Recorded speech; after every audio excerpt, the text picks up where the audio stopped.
ìpèsè bàṣírí mi yìí ni kó lọ ṣe ní kíákíá.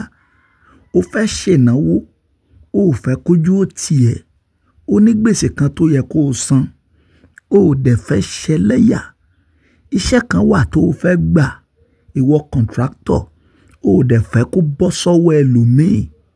Ìpèsè bàṣírí mi yìí òun ni kó lọ ṣe ní kíákíá torí master key ni.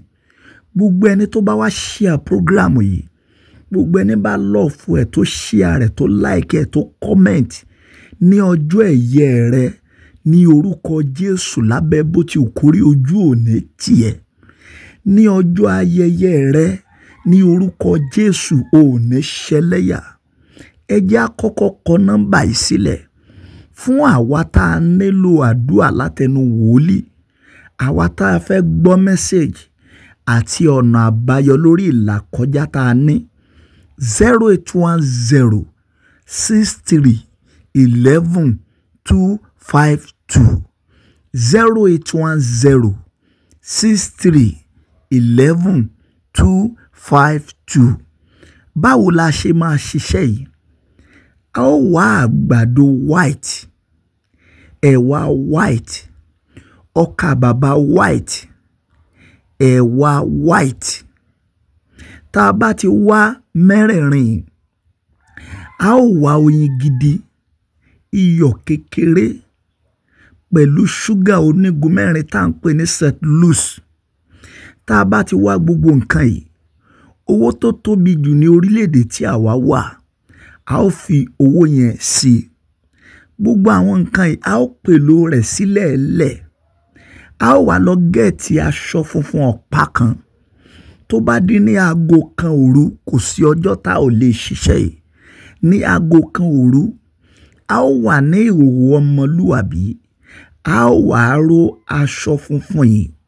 Ìbá ṣe ọkùnrin, ìbá ṣe obìnrin, aṣọ funfun yìí la máa ró. A wá mix gbogbo àwọn nǹkan yìí papọ̀. A wá fi owó yẹn sí orí ẹ̀. A ó ṣí Bíbélì wa sí Psalm 121. Ẹ má jẹ́ a ṣe mistake. Psalm 121. Tá a bá ti wá ka Psalm 121 yìí, a ó kà á ní ẹ̀ẹ̀méje. A ó pe orúkọ Ọlọ́run yìí tá à ń pè ní Jehovah Jireh. A ó pè ní 21 times. A ó wá sọ ń tá a fẹ́ ṣe.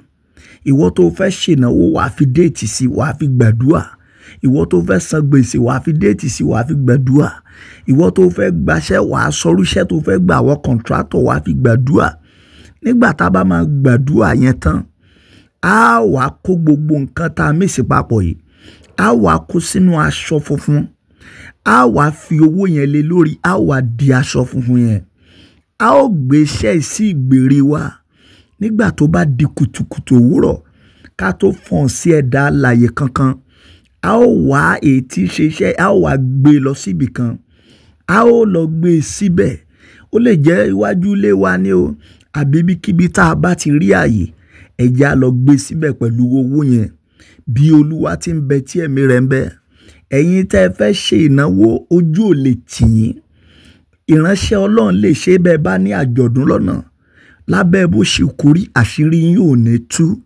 Ẹ share program yìí kó lè bá ṣiṣẹ́ fún yín. Yóò ṣiṣẹ́ fún yín ní orúkọ Jésù. Orí yín ò ní kọ àdúrà. God bless you.